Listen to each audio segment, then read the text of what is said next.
नमस्कार दोस्तों, आज हम इस चैप्टर में पढ़ेंगे एप्लीकेशन सॉफ्टवेयर, प्रोग्रामिंग टूल्स और प्रोग्रामिंग लैंग्वेज, और शायद ये हमारे इस चैप्टर का लास्ट लेक्चर होगा। यहाँ पर एक चीज़ समझ में आनी चाहिए आपको कि एप्लीकेशन का मतलब होता है काम। मतलब कि अगर हम कोई पर्टिकुलर टास्क परफॉर्म करना चाहते हैं तो उस पर्टिकुलर टास्क परफॉर्म करने के लिए हम क्या करेंगे, एक सॉफ्टवेयर बनाएंगे और उस सॉफ्टवेयर को हम एप्लीकेशन सॉफ्टवेयर बोलेंगे। स्पेसिफिक कोई टास्क अगर हम परफॉर्म करवाना चाहते हैं, कोई स्पेसिफिक टास्क के लिए जो भी हम क्या करेंगे सॉफ्टवेयर बनाएंगे, वो क्या कहलाएगा, आपका एप्लीकेशन सॉफ्टवेयर कहलाएगा। अब एप्लीकेशन सॉफ्टवेयर दो प्रकार के हो जाएंगे आपके, ठीक है। टू कैटेगरीज हैं इसकी। एक तो होते जनरल पर्पस। जनरल पर्पस जैसे कि नाम से समझ में आ रहा है, ऐसे सॉफ्टवेयर होंगे जो कि सभी के यूज के होंगे, मोस्टली जो पीपल्स हैं उनके यूज के होंगे, तो ऐसे सॉफ्टवेयर को जनरल पर्पस कहला देंगे। दूसरे होंगे आपके कस्टमाइज मतलब हो गया कुछ स्पेसिफिक टास्क के लिए अगर हमने सॉफ्टवेयर बनाए, हो सकता है ये किसी कंपनी के द्वारा बनवाए गए हों, या हो सकता है किसी इंडिविजुअल ने अपने किसी स्पेसिफिक टास्क के लिए कोई सॉफ्टवेयर बनाया हो, तो वो क्या कहलाएगा, आपका कस्टमाइज्ड एप्लीकेशन सॉफ्टवेयर कहलाएगा। यहाँ पर जनरल जो आपके जनरल पर्पस एप्लीकेशन सॉफ्टवेयर हैं, उनमें आपके MS ऑफिस आते हैं, spreadsheet, Adobe, Photoshop, Mozilla, web browser है, iTunes। ये देखिए जनरली हर किसी कंप्यूटर में मिलेंगे। हर किसी कंप्यूटर में इसलिए मिलेंगे क्योंकि ये ज़्यादा ज़रूरी होती है, लगभग सबको इनकी ज़रूरत पड़ती है, इसलिए ये हर कंप्यूटर में आपको मिल जाते हैं, ठीक है। दूसरे जो हैं आपके वो कस्टमाइज्ड हैं। ये या तो किसी पर्टिकुलर टास्क के लिए बनाए गए होंगे, या तो इंडिविजुअल के द्वारा बनवाए गए होंगे, या किसी कंपनी के द्वारा बनवाए गए होंगे। जैसे वेबसाइट हो गई, स्कूल मैनेजमेंट कोई सॉफ्टवेयर, स्कूल को मैनेज करने के लिए कोई सॉफ्टवेयर बनाया है, जिसमें हम कंप्यूटर जो स्टूडेंट हैं उनका रिकॉर्ड रखेंगे कंप्यूटर में, टीचर्स का रिकॉर्ड रखेंगे, ठीक है, कितनी फैकल्टी है, क्या है, ये सब चीज़ें हम एक रिकॉर्ड रखेंगे। ये इसके लिए सॉफ्टवेयर अगर आपने बनवाया तो वो कस्टमाइज्ड है, क्योंकि वो हर स्कूल के लिए अलग अलग होगा, हर स्कूल अपनी सहूलियत और अपने हिसाब से बनवाएगा। अकाउंटिंग सॉफ्टवेयर हो गया, तो ये भी क्या है, कस्टमाइज्ड हो गए। इसके बाद है free and open source software. अब देखिए नाम से समझ में आ रहा है, free and open source software. इसका मतलब ये होगा कि कुछ ऐसे सॉफ्टवेयर होते हैं जो कि फ्रीली आपको मिल जाते हैं। कुछ डेवलपर्स होते हैं वो ऐसे सॉफ्टवेयर भी बनाते हैं जो कि आपको आजकल नेट पे फ्री मिल जाएंगे। उनकी कोडिंग, उनका सोर्स कोड और वो सॉफ्टवेयर आपको अगर फ्रीली मिल रहे हैं तो वो क्या कहलाएंगे, आपके free and open source software कहलाएंगे।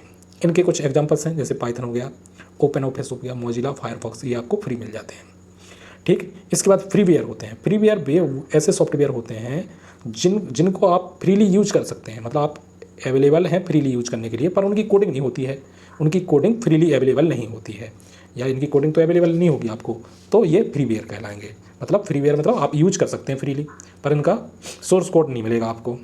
अब जो तीसरा टाइप था उसका सॉफ्टवेयर का, वो है आपका प्रोग्रामिंग टूल्स। प्रोग्रामिंग टूल्स जैसे नाम से समझ में आ रहा है कि हम प्रोग्रामिंग के लिए यूज करते होंगे, तो यहाँ पर हम बेसिकली बात करेंगे प्रोग्रामिंग लैंग्वेजेस की। मतलब जो प्रोग्राम बनाना है, तो प्रोग्राम बनाने के लिए हमें लैंग्वेज की ज़रूरत पड़ेगी, और जो लैंग्वेज की ज़रूरत पड़ेगी जिससे हम प्रोग्राम बनाएंगे, वो प्रोग्रामिंग लैंग्वेज कहलाएगी, ठीक है। तो प्रोग्रामिंग टूल्स यहाँ पर हमें क्या करना पड़ता है, जो प्रोग्राम लिख रहे हैं, जहाँ पर हम लिखते हैं उस चीज़ को अपन एडिटर बोलते हैं। जहाँ पर प्रोग्राम को लिखा जाता है उसको क्या कहा जाता है, एडिटर कहा जाता है, ठीक है। तो एडिटर पे हम क्या करते हैं, प्रोग्राम को लिखने का काम करते हैं। अब जब हम प्रोग्राम को लिख लेते हैं तो उसको क्या किया जाता है, ट्रांसलेट किया जाता है। क्यों? क्योंकि देखिए यहाँ पर हम लिखते हैं ऐसे फॉर्म में लिखते हैं कोड जो कि ह्यूमन अंडरस्टैंडेबल फॉर्म होता है, जो हमें समझ में आता है। तो इस कोड को जो हमने लिखा है उसको हमें क्या करना पड़ता है, कंप्यूटर की अंडरस्टैंडेबल फॉर्म वाली जो लैंग्वेज होती है, जिसको अपन क्या बोलते हैं, मशीन लैंग्वेज बोलते हैं, मशीन लैंग्वेज में कन्वर्ट करना पड़ता है, ठीक है। तो हमें क्या उसको कन्वर्ट करना पड़ेगा मशीन लैंग्वेज में। अब जब मशीन लैंग्वेज में कन्वर्ट कर देंगे तो फिर कंप्यूटर क्या करेगा, इसको एग्जीक्यूट करेगा। एग्जीक्यूट करने मतलब रन करेगा, और फिर जैसी हमने कोडिंग की होगी उसके हिसाब से कंप्यूटर चलेगा। तो देखिए प्रोग्रामिंग लैंग्वेज बेसिकली दो तरीके की होती हैं आपकी। एक होती है लो लेवल प्रोग्रामिंग लैंग्वेज और दूसरी होती है high level programming language. Low level programming language होती है वो आपकी मशीन डिपेंडेंट होती है, मतलब कि जिस मशीन के लिए वो आपकी डिज़ाइन की गई होगी, कोडिंग की गई होगी, वो उसी मशीन पे चलेगी, दूसरी मशीन पे नहीं चलेगी। दूसरी पे अगर चलेगी तो कुछ ऊट पटांग क्या दे सकता है, रिजल्ट दे सकता है। तो ये क्या है, मशीन पे डिपेंड करती है, मशीन डिपेंडेंट होती है। इसके एग्जांपल हैं जैसे कि मशीन लैंग्वेज होगी आपकी लो लेवल लैंग्वेज, और दूसरी होती है असेंबली लैंग्वेज। दोनों लैंग्वेजेस के ड्रॉबैक हैं। मशीन लैंग्वेज हमें समझने के लिए बहुत क्या होती है, डिफ़िकल्ट होती है, very difficult to understand for human, ठीक है। और जो दूसरी लैंग्वेज होती है आपकी असेंबली लैंग्वेज, ये मशीन स्पेसिफिक हो जाती है। मशीन स्पेसिफिक मतलब कंप्यूटर स्पेसिफिक होती है, मतलब एक CPU पे अगर चल रही है तो दूसरे CPU पे नहीं चलेगी। तो यहाँ पर ये प्रॉब्लम है, ये ड्रॉबैक्स हो गए इन दोनों लैंग्वेजेस के। इन ड्रॉबैक्स को हटाया गया है किससे, आपकी हाई लेवल लैंग्वेजेस से, ठीक है। अब हाई लेवल लैंग्वेज क्या होती है, मशीन तो इंडिपेंडेंट होती है, पहले ही हट गई कि आप किसी भी मशीन पे इसके कोड को आप चलाएंगे आराम से चल जाएगा। दूसरा इजी टू राइटिंग कोड, ठीक है ना, आराम से हम लिख सकते हैं। इनके एग्जांपल C++ होते हैं, जावा, पाइथन, सी लैंग्वेज भी हो गई, ये सब क्या है आपकी हाई लेवल लैंग्वेज हो गई, ठीक है। लेकिन यहाँ पर एक क्या है, यहाँ पर एक हमें ट्रांसलेटर की ज़रूरत होती है। जैसे कि अगर मशीन लैंग्वेज में आप कोड लिख रहे हैं तो वहाँ ट्रांसलेटर की ज़रूरत नहीं होगी, क्यों, क्योंकि वो तो डायरेक्ट हम उसी फॉर्म में लिख रहे हैं जिसमें कंप्यूटर समझ रहा है। पर यहाँ पर हम ऐसे फॉर्म में लिख रहे हैं जो कंप्यूटर नहीं समझ रहा है, तो हमें क्या करना पड़ेगा, उसको कन्वर्ट करना पड़ेगा मशीन लैंग्वेज में। तो यहाँ पर सोर्स कोड होता है, उसको सोर्स कोड कहा जाता है, जो हम लिखते हैं उसको कहा जाता है सोर्स कोड, और इस सोर्स कोड को कन्वर्ट किया जाता है किसमें, मशीन कोड में। इसको हम मशीन कोड में कन्वर्ट कर देंगे, और जिनके थ्रू ये करते हैं, कन्वर्ट करने का काम करते हैं, उससे बोला जाता है ट्रांसलेटर, ठीक है। क्या कहा जाएगा, ट्रांसलेटर कहा जाएगा, ठीक है। तो यहाँ पर कुछ लैंग्वेज ट्रांसलेटर दिए गए हैं। बेसिकली 3 ट्रांसलेटर होते हैं। असेंबलर होता है, ठीक है, क्या होता है आपका, असेंबलर होता है, जो कि असेंबली लैंग्वेज में यूज होता है, असेंबली लैंग्वेज कोड को कन्वर्ट करेगा मशीन कोड में, ठीक है। दूसरा आपका कंपाइलर होगा, ये हाई लेवल लैंग्वेज कोड को या सोर्स कोड उसको बोलते हैं, उसको मशीन लैंग्वेज में कन्वर्ट करेगा।